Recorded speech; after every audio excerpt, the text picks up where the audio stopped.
Toi aussi tu galères avec les 500 premiers followers? Ah je sais, moi aussi, dès le départ, j'avais aucune stratégie, aucune vision et j'avais très peu de qualité. Et pourtant, petit à petit, j'ai réussi à faire 100, 200, 300 followers, 400 followers et arrivé début mars. J'ai trouvé une sorte de méthode secrète, une stratégie, juste un truc qui a fait que ça a décollé et ça m'a permis d'avoir les 500 followers et mon premier deal ambassadeur. On se retrouve sur l'outil préféré de tes créateurs préférés, Bonzai.pro. On va parler de la première étape vers ton deal ambassadeur, les 500 premiers followers. Et petit disclaimer, c'est pas parce que tu arrives à 500 followers que forcément tu auras un deal ambassadeur. Faut partir du principe que les projets ne veulent pas d'ambassadeur à la base. Parce qu'ils n'ont pas conscience de leurs problèmes. C'est à toi de montrer qu'avec la qualité de ton contenu, qu'avec les engagements que tu as, tu peux leur apporter quelque chose de nouveau. Et pour acquérir les 500 premiers followers, je t'ai fait une petite leçon. Personnellement, ce qui m'a vraiment aidé et ce qui m'aurait aidé au début de mon parcours, c'est de savoir ça. Donc on commence par la préparation, donc bien se préparer au début de ton parcours, avant même le premier post, avant même de commenter quoi que ce soit, il faut que tu sois prêt, que ta photo de profil soit prête, ton identité visuelle soit prête, que ta bio soit prête, que ta stratégie de contenu et tes premiers trades sont prêts. Et à partir de ce moment-là, tu vas commencer à passer à l'action. Et donc passer à l'action, c'est forcément le plus dur parce qu'on va avoir un océan de nouveaux micro-influenceurs qui vont arriver et tu vas être un petit peu perdu. Il y aura sûrement des concurrents qui vont vouloir aussi un deal ambassadeur. Et donc, il va falloir que tu te démarques, que tu passes à l'action, que tu montres que tu as des couilles ou des ovaires pour les femmes s'il y en a. Désolé, pas de misogynie ici. Et enfin, la chose que tu peux détester, que la plupart des gens détestent, c'est la répétition. Quand t'en as marre, quand t'es au bout du rouleau, que t'as peut-être une famille, t'as peut-être un travail à côté, que tu vois que ça marche pas, t'as envie de tout lâcher. Eh bien, c'est exactement à ce moment-là qu'il faut redoubler d'efforts, faire encore plus de commentaires, poster des trades encore plus qualitatifs, essayer de créer des connexions avec les gens de ton projet. C'est à ce moment-là qu'il faut que tu te bouges le cul au maximum et tu verras que la motivation viendra toute seule. C'est un peu la même image que, je pense que tout le monde l'a déjà vu, hein, mais cette image où il y a un mineur qui en a marre de piocher et il s'arrête parce qu'il trouve pas ses diamants. Et on voit que juste en dessous, il y a un gars déterminé qui est en train de piocher comme un fou furieux. Et on sait que le gars d'en dessous, il va y arriver. Il va aller décrocher ces putains de diamants. Vous voyez ce que je veux dire? Attaquons la première étape, la préparation. Je pense le point le plus crucial pour aller le plus vite possible vers les 500 followers. Prenons l'exemple d'un athlète. Un athlète, il va devoir se préparer avant son premier combat. Surtout un combat officiel, un combat où est-ce qu'il y aura des gens qui vont le voir. Et bien pour un MVG, c'est exactement la même chose, sauf que c'est sur les réseaux. Je te fais un topo rapide. Admettons, t'es là, tu fais une photo de profil vite fait, une bannière vite fait, une bio vite fait, et t'as envie de te lancer le plus vite possible pour itérer, répéter, etc. Très bien, je dis pas, l'initiative est bonne. Mais sans une carte de visite clair et distinctif, qui est une identité, qui est un humain derrière, ben tu vas perdre énormément de followers au départ. Moi, ce qui m'aurait aidé, c'est d'avoir ces 3 étapes pour passer à l'action. Donc une checklist qui me dit ok, tant que j'ai pas ces 3 trucs, je ne commence pas à poster, je ne commence pas à commenter. Premier truc à faire, c'est trouver son identité et sa niche. Je te l'ai déjà expliqué pour moi, je suis très focus confidentialité, vie privée. Ok, j'ai cherché des projets qui sont dans ces valeurs-là. Je suis tombé sur Mina Protocol. Ok, ça m'a plu. J'ai commencé à créer mon identité et ma niche autour de ça. Donc j'ai créé mon profil, j'ai créé ma PP, j'ai créé ma bannière, ma bio. Sauf que moi, j'avais pas tout ça à la base. Donc je me suis lancé beaucoup trop vite. La deuxième étape, quand tu as fait ça minutieusement, tu mets en place ta stratégie de contenu. Tu vas aller rechercher de l'info par rapport à ta niche. Tu vas commencer à créer des threads. Tu vas commencer à lister des débats sur lesquels tu as envie de partager et de parler dans ta niche. Tu vas créer tout un système. Et pour ça, je te redirige vers ma méthode GAP. C'est l'avant-dernière vidéo. Je te la mets en haut en lien. Elle sortira bien avant celle-là. Et tu vas voir que grâce à cette méthode, tu vas pouvoir créer une stratégie de contenu qui va te rendre authentique, qui va te garder cohérent tout au long de ton aventure et tu vas avoir une régularité. Je t'invite à la mettre en place. Et pour finir, tu vas préparer une liste de KOL dans ta niche. Si tu es arrivé jusque là et que tu sais pas ce que c'est un KOL, je te fais vite fait un topo. Un KOL, c'est un Key Opinion Leader, un leader d'opinion clé. C'est un gars comme le CTO, le CEO, un influenceur, un développeur, peu importe, qui crée du contenu autour de cette niche et qui a de l'engagement, une voix qui compte. Tu vas en préparer une dizaine, une quinzaine, vingtaine. Dans le meilleur des cas, ce serait d'en avoir une trentaine. Tu vas sur Twitter, tu te fais une petite liste, tu listes tous les KOL que tu as trouvés et ça va te permettre d'être prêt pour passer à l'action. Personnellement, moi, ma préparation, elle a été super bancale. J'ai très vite voulu me lancer. Il n'y a personne qui m'a arrêté parce que bien sûr, j'ai pas été guidé autant que moi j'essaye de vous guider. J'ai dû réessayer, itérer, changer un petit peu mon identité visuelle, changer mon approche autour de ma niche. J'ai dû essayer plein de combinaisons différentes pour trouver la bonne. Moi, ce que je te dis, c'est ne te précipite pas. Tu vas aller dans le lien en description, tu vas avoir le cours textuel et avant de te lancer, tu vas aller dans la section préparation juste ici et tu vas cocher toutes les cases correctement. On va attaquer le gros morceau, le passage à l'action, là où les gens n'osent pas faire. Et c'est le point le plus important pour moi. Quand tu passes à l'action, il n'y a plus rien qui t'arrête. Il faut voir ça comme ton premier combat. Quand tu montes sur le ring et que tu vas te faire latter la gueule et pourtant, tu penses que tu vas quand même réussir à en placer une ou deux, tu vois. Mais c'est ton premier combat. Et tous ceux qui vont suivre. Le passage à l'action, c'est constant, c'est tout le temps. Comme je t'ai dit, il y a très peu de personnes qui gagnent leur premier combat. Mais c'est réellement pas grave parce que le but de ces premiers combats, c'est pas de gagner, c'est d'apprendre. La victoire viendra quand tu auras compris les mécanismes de tes échecs et réussites. Je l'ai noté et je te l'ai récité un peu, voilà, parce que j'ai beaucoup aimé cette phrase et c'est vrai. C'est quelque chose de vrai, tu l'entendras de tous les entrepreneurs, tous les créateurs. Le but, c'est de prendre tes échecs et un jour, un de tes échecs sera peut-être une victoire.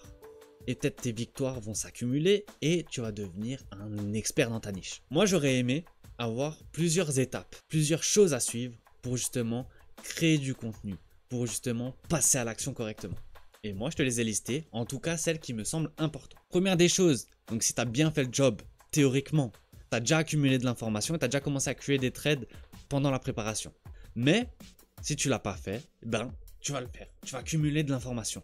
Pour revenir sur l'objectif principal d'un ambassadeur Web3, c'est de distribuer le projet. Donc tu vas prendre le white paper, tu le fous dans une IA et tu vas lui demander qu'il te sorte des contenus à faire pour simplifier telle ou telle chose. Dans mon cas, moi j'ai demandé qu'il me donne des contenus à faire sur ZK, des contenus à faire sur la blockchain en général, le projet en lui-même, qu'est-ce qu'il résout comme problème, quelle thématique il essaye d'aborder, quel combat il mène. Tout ça, tu vas l'engranger, tu vas en créer des contenus personnalisés à ton image et humains. Plus tu engranges de l'information, plus tu vas passer pour un expert dans ta niche. Ensuite, donc, quand tu as fait cette étape d'accumulation d'informations, tu vas définir un calendrier de contenu. Alors, je te demande pas d'être précis. Je te demande pas de savoir que le lundi, tu postes ça, le mercredi, tu postes ça. Non, non. Moi, ce que je te demande, c'est d'avoir du contenu prêt et de poster tous les 2-3 jours. Tu vas préparer à chaque semaine, tu vas te dire, ok, je vais poster 2 ou 3 trades cette semaine. Ok, pas de souci.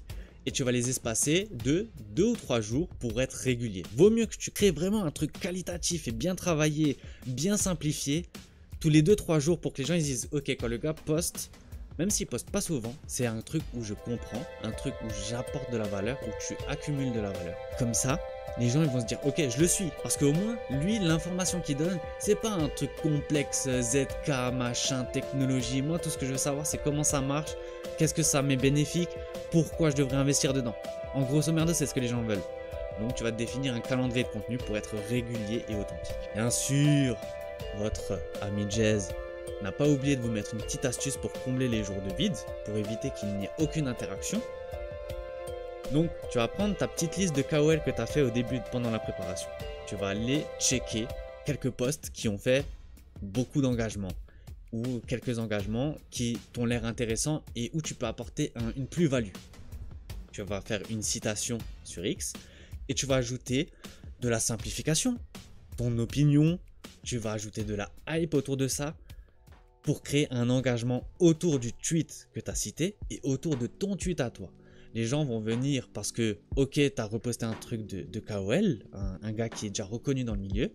Et en plus de ça, ils vont se dire, ok, le gars, il apporte des informations intéressantes.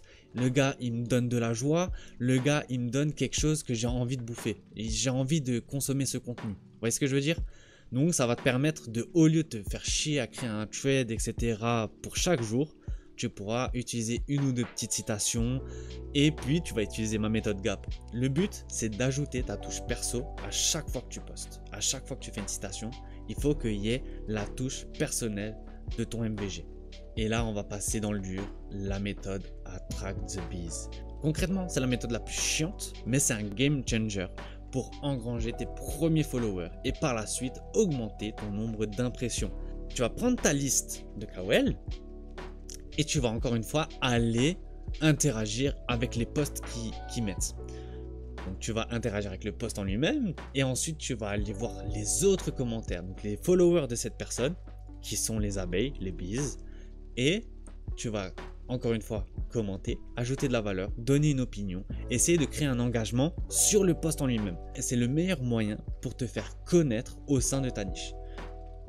Dans le meilleur des cas, si maintenant tu commentes un follower et tu vois que lui aussi crée du contenu, ce que tu fais, tu vas sur son compte, tu t'abonnes et tu interagis avec 2-3 posts à lui.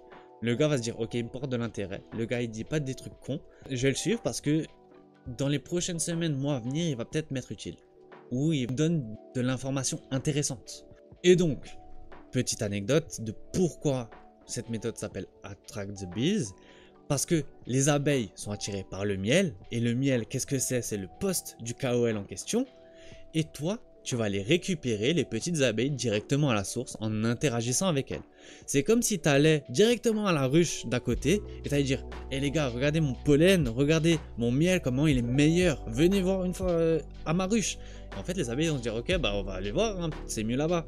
En gros, tu vas attirer de nouveaux followers grâce à ça. Tu vas attirer de nouvelles abeilles dans ta ruche qui est ton profil Twitter. Si tu veux, je ferai une démonstration complète, une leçon complète sur la méthode Attract the Bees. Je montrerai comment je fais, je donnerai des petites astuces de comment je peux faire ça, quelle valeur ajouter, etc. Et bien sûr, le plus important, c'est de le faire entre 20 et 50 fois par jour. Donc plus tu vas le faire, plus tu vas avoir de visibilité sur Twitter et plus tu auras de visibilité, plus les gens vont pouvoir voir qui t'es, te connaître ton identité, connaître pourquoi tu fais ça, quelle est ta mission, quel est l'objectif derrière tout ça. Et donc c'est de là qu'on finit cette partie sur l'action. Le dernier point, le plus chiant sûrement, mais le plus important si tu veux continuer à t'améliorer et à augmenter ton niveau d'expertise. Comme un muscle, pour devenir meilleur, le cerveau humain il a besoin de répétition. Mais pas seulement, il a besoin d'itération. Donc de refaire, mais en mieux. Et concrètement, tu dois essayer, faire des erreurs et t'améliorer. Répéter juste pour répéter, tu vas juste stagner parce que tu vas refaire les mêmes erreurs, les mêmes choses. Si tu veux vraiment t'améliorer, tu vas prendre un post, tu vas dire ok, il a fait tant d'impressions, tant de vues, tant de j'aime, tant d'engagement. Très bien. Tu vas te le mettre dans un Google Doc, dans un Notion, peu importe, et tu vas te dire ok, pourquoi il a fait tant de vues et pourquoi j'ai eu autant de j'aime. Si tu vois qu'il a surperformé, tu vas garder tous les points positifs de ce post et tu vas les prendre et les itérer sur un autre post d'un autre sujet. Si tu vois qu'il a fait moins, tu vas essayer de comprendre pourquoi il a fait moins et tu vas dire ok, ben la prochaine post, je ne referai plus ces erreurs. Erreur de syntaxe, erreur de grammaire, erreur de compréhension, mauvaise simplification. Tous ces trucs-là sont des erreurs. Donc si tu arrives à rien qu'en enlever une dans le prochain post, eh ben, tu vas améliorer ton taux de conversion entre quelqu'un qui ne connaît pas à un follower. Un secret. Mais qui a parlé d'un secret? Eh bien, c'est ton petit sucre, ton petit truc en plus que tu as gagné en regardant la vidéo jusqu'à la fin. Je t'invite à aller voir dans la description, tu auras un petit lien. Tu cliques dessus, tu rentres ton mail et tu as accès un petit secret qui va te permettre de débloquer certaines situations. Tu auras même une petite vidéo privée rien que pour toi que personne d'autre n'aura. Donc, saisis l'opportunité. Ça va te faire du bien, ça va t'aider et ça va te décoincer dans les moments de démotivation. Sur ce les gars, j'espère que je vous ai apporté beaucoup de valeur. J'espère que vous avez aimé la vidéo. Je vous dis à plus dans la prochaine. Ciao ciao.